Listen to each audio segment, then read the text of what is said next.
ในท้ายอาทิตย์ที่ผ่านมากรมช่วยสหกรณ์กระทรวงการเงินร่วมกับช่วยสหกรณ์ประจำนครหลวงเวียงจันทน์และช่วยสหกรณ์ประจำเมืองไซเสถาได้จัดกล่องประชุมเผยแพร่แนะนำการติดตั้งและนำใช้ระบบคุ้มครองใบเก็บเงินแบบอิเล็กทรอนิกส์ e-tax invoice ให้บรรดาหัวหน่วยวิสาหกิจทั่วเมืองโดยการเป็นประธานร่วมของท่านกุมภาวาจำปาสุขประธานคณะกรรมการปกครองเมืองไซเสถาท่านคำพันธ์พันธุรักษ์หัวหน้ากรมช่วยสหกรณ์และท่านเวียงสาลีอินทพรหมหัวหน้าแผนกการเงินนครหลวงเวียงจันทน์มีคณะนำของการอ้อมข้างเมืองและบรรดาหัวหน่วยวิสาหกิจเข้าร่วมการเผยแพร่และจัดฝึกอบรมเพื่อเฮ็ดให้การคุ้มครองรายรับมีความยืนยงรับประกันคุ้มครองและติดตามการขยายฐานรายรับของหัวหน่วยธุรกิจเข้าสู่ระบบอย่างเป็นเอกภาพในทั่วประเทศโดยเฉพาะบรรดาหัวหน่วยธุรกิจผู้ประกอบการภายในเมืองไซเสถาให้รับรู้เข้าใจระบบคุ้มครองการนำใช้ใบเก็บเงินแบบอิเล็กทรอนิกส์ e-tax invoice และเชื่อมต่อระบบโปรแกรมการขายของบรรดาหัวหน่วยวิสาหกิจการเผยแพร่ครั้งนี้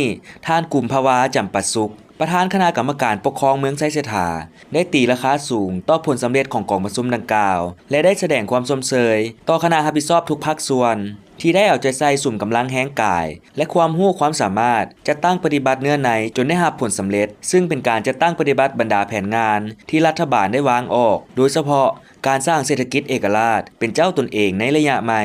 เป็นแนวทางที่ต้องฮีบฮ้อนสุ่มใส่เฮ็ดให้ปรากฏผลเป็นจริงเว้ารวมเว้าเฉพาะก็แม่นติดพันกับการคุ้มครองติดตามการขยายหัวหน่วยธุรกิจเข้าสู่ระบบอากรมูลค่าเพิ่มและการนำใช้ใบเก็บเงินแบบอิเล็กทรอนิกส์และเวียกปิดอ้อมอื่นๆพร้อมเดียวกันนั้นท่านประธานคณะกรรมการปกครองเมืองไซเสถายังได้เรียกร้องมายังคณะรับผิดชอบก็คือกรมช่วยสหกรณ์กรมเทคโนโลยีข่าวสารการเงินและแผนกการเงินนครหลวงเวียงจันทน์ให้สืบต่อซี่นำพาเวียกงานดังกล่าวอย่างใกล้ชิดเรียกร้องมายังบรรดาห้องการแขนงการที่เกี่ยวข้องบรรดาหัวหน่วยวิสาหกิจทั่วเมืองไซเสถาจงได้ร่วมมือพร้อมกันจัดตั้งปฏิบัติให้มีประสิทธิผลและสำเร็จตามแผนการที่วางไว้